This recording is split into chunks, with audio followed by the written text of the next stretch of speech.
Welcome to Sanatan spiritual knowledge ఛానల్కి. మనం ఈ వీడియోలో దశమహావిద్యల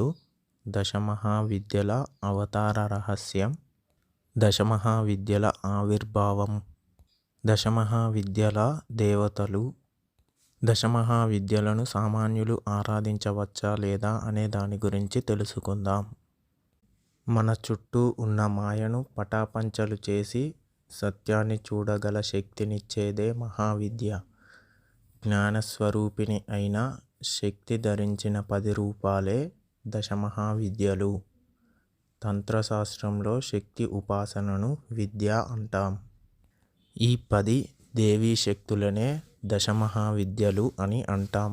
వీటిని బ్రహ్మ విద్యలుగా కూడా పిలుస్తాం.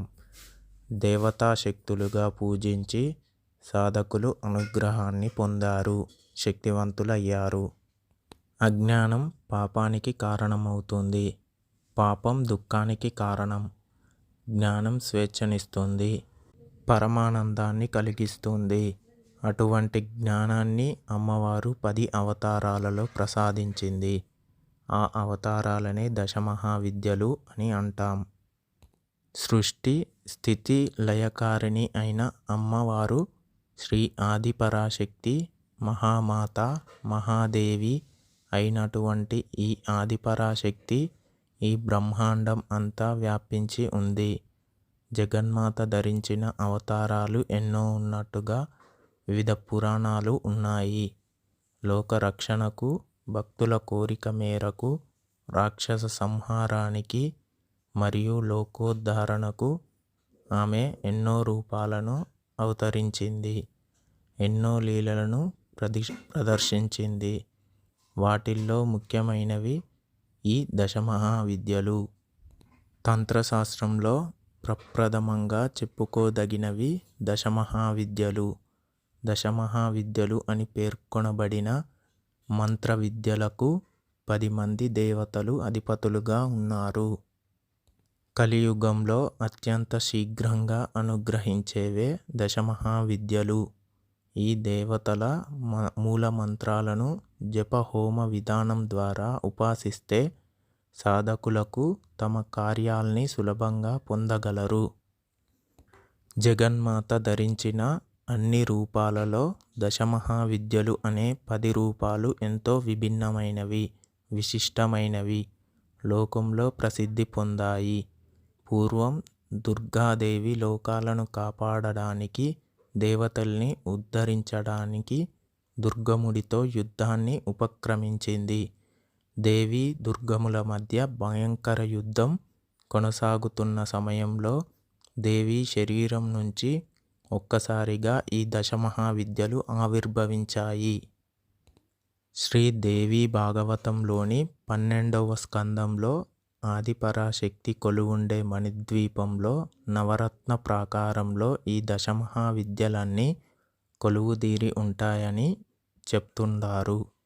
దీనిని బట్టి చింతామణి ద్వీప నివాసిని అయిన ఆదిపరాశక్తికి అత్యంత సమీపంలో నివాసించే ఈ శక్తులనే దశమహావిద్యలు అని తెలుస్తుంది. అందుకే ఈ మహావిద్యలకి ఇంత గొప్ప ప్రాముఖ్యత ఉంది. శాక్తతంత్రంలో ఎందరు దేవతలున్నా ముఖ్యముగా ఉపాసించబడే వారు దశమహావిద్యలు. ఆచింత్యము, అవ్యక్తము అయిన చైతన్యమును ఈశ్వరుడు అంటుంది తంత్రము. అదే చైతన్యము కదలికలను పొంది త్రిగుణాత్మికగా మారి సృష్టి స్థితి లయలములను చేస్తున్నప్పుడు శక్తి అవుతుంది. ఆ శక్తి ప్రపంచమును నడిపించుటకు 10 రూపాలుగా ఉంటుంది. ఆ 10 రకాలైన శక్తులనే దశమహావిద్యలు. దశమహావిద్యల దేవతలు కాళీమాత, తారామాత, షోడశీమాత, భువనేశ్వరీమాత, భైరవీమాత, చిన్నమస్తామాత, ధూమావతీమాత, బగలాముఖీమాత, మాతంగీమాత, కమలాత్మికామాత అనుబడేవారు దశమహావిద్యలు. వీరు కేవలం బాహ్య ప్రపంచమునందే గాక అంతర్ప్రపంచమున కూడా అధివసించి ఉంటారు. కనబడే బాహ్య ప్రపంచము గాని కనబడని అంతరిక ప్రపంచము గాని వీరి ఆధీనంలోనే నడుస్తుంది. వీరిని సాధనా మార్గమున దర్శించవచ్చు. వీరి అనుగ్రహమును పొందవచ్చు. దానితో ప్రపంచమున అసాధ్యములైన కార్యములు సాధించవచ్చు. వీరు శక్తులు అనగా శక్తి శరీరము కలిగిన చైతన్య పుంజములు. దశమహావిద్యలు పేరుకు తగ్గట్టుగా అపారమైన జ్ఞానమూర్తులుగా తెలుపబడ్డారు. ప్రతి ఒక్క అవతారము ఒక ప్రత్యేకతను కలిగి ఉంటుంది. ఆధ్యాత్మికతను సంతరించుకున్న వారికి ఈ దశమహావిద్యలు ఎంతో ప్రేమ, ధైర్యము, జ్ఞానముతో కనిపిస్తాయి. తాంత్రికులకు ఆరాధ్య దేవతలుగా ఈ 10 మంది దేవతలు ప్రాముఖ్యం చెంది ఉన్నారు. వీరిలో మొదటి 5గురు దేవతలు ఉగ్రదేవతలుగా గుర్తించబడ్డారు. కానీ వారు నిజానికి దయామయులుగా ఉంటారు. మిగిలిన 5గురు దేవతలు శాంతస్వరూపులుగా కనిపిస్తారు. దశమహావిద్యలు అని పేర్కొనబడిన 10 మంది ఆదిపరాశక్తి అంశాల యొక్క కథలు, మంత్రాలు మరియు ఆ దేవతల యొక్క స్వరూపాల గురించి నియమబద్ధంగా పఠించినప్పుడు ఆయా మంత్రాల యొక్క అధిష్టాన దేవతలైన దశమహావిద్యలు అనుగ్రహిస్తాయి. జగన్మాత భుక్తి ముక్తి ప్రదాయిని అనగా ఐహిక లాభములను, అమూష్మిక లాభములను కూడా సమముగా ప్రసాదించగలదు. ఎక్కువగా మానవులు ఈ శక్తులను ఐహిక లాభముల కోసమే ఉపాసిస్తారు. జాతకంలో బలం లేకపోవడం పూర్వజన్మల చెడు కర్మల వల్ల కలుగుతుంది. దానిని పోగొట్టుకొని సుఖశాంతులతో జీవితం గడపవలెనని ప్రతి వారికి ఉంటుంది.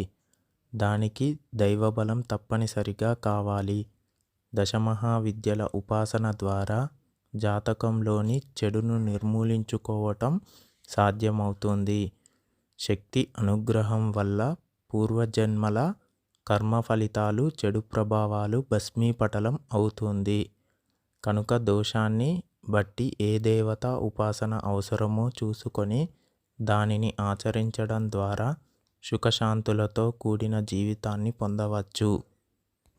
సత్తు అసత్తుతనైన అవ్యక్తమైన పరమేశ్వరీ తత్వము 10 విధములైన నామరూపములుగా వ్యక్తపరుచు లీలలే దశమహాశక్తులు. ఇవి సృష్టి రహస్యానికి ప్రతీకలు. నానాతత్వ ఏకతత్వరూపములు అమ్మ స్వేచ్ఛాలీలలు, పరమేశ్వరి సంకల్ప ప్రతీకలు. స్థూల, సూక్ష్మ, అండ, పిండ, బ్రహ్మాండ పరిపాలనలో అమ్మకు సహాయపడు అదృష్ట అద్భుత శక్తులు. నవగ్రహాది దేవతలుగా, నానా రూపధారులుగా, కఠినత, కారుణ్యము, రూపస్వభావములుగా కొన్ని శక్తులు, మనోరహిత మాధుర్యము, మూర్తిభవించిన మాతృస్వరూపములుగా మరికొన్ని శక్తులు ఘోర అఘోర రూపములను సమయ సందర్భాలను అనుసరించి దర్శించుకున్న దయాద్రాయ శక్తులే దశమహావిద్యలు. సత్వగుణ సంపన్నమైన ఆధ్యాత్మిక భావనయే ఆదిపరాశక్తి. తల్లి ధర్మ పరిరక్షణకై పరిసరాలను తానే సృష్టించుకొని వానికి అనుగుణముగా ఉండే రూపములో అయిన ప్రకటనమే దశమహావిద్యలు. అంతర్ముఖ సమారాధ్య బహిర్ముఖ సుదుర్లభ అయిన తల్లిని చక్రములు, యంత్రములు, విగ్రహ రూపములలో ఆరాధిస్తే బహిర్యాగము అంటాం. మన శరీర చక్రములుగా విభజించి నివార సుఖమాత్రమైన తల్లిని గుర్తించి చేసే ఆరాధననే అంతర్యాగము అంటాం. దశమహాశక్తులలో కొన్ని ఉగ్రతత్వము కలవి, మరికొన్ని సౌమ్యతత్వము కలవి. ఘోర అఘోర ఉగ్రతత్వము శక్తులను కాళీ కులమునకు సంబంధించినవి. సౌమ్య శక్తులు శ్రీ కులమునకు సంబంధించినవి. సౌమ్య శక్తులను సాంప్రదాయబద్ధమైన దక్షిణాచార మార్గములో ఆరాధిస్తాం. ఉగ్రశక్తులను సాంప్రదాయ విరుద్ధమైన వామాచార పద్ధతిలో ఆరాధిస్తాం.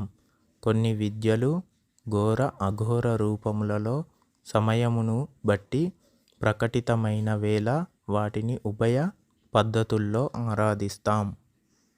ఈ దశమహావిద్యల తత్వాన్ని చూస్తే కాళీ చిన్నమస్త కాలప్రమాణమును, తారామాత మాతంగీమాత వాక్కు వాక్యతత్వమును, త్రిపురసుందరి కమలాత్మిక ఆనందము సౌందర్యమును, భువనేశ్వరి ధూమావతీదేవి ఆంతరాలము అతీత పరబ్రహ్మశక్తి, భైరవి బగలాముఖీదేవి శక్తి గతి స్థితి. దశమహావిద్యలను నిరభ్యంతరంగా ఎవరైనా ఆరాధించవచ్చు. అమ్మను కొలవడానికి అందరూ అర్హులే.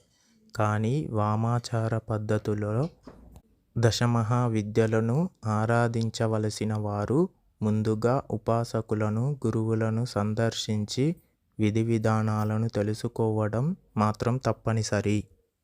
ఈ దశమహావిద్యల గురించి, ఒక్కో అవతారం గురించి వచ్చే వీడియోల్లో తెలుసుకుందాం.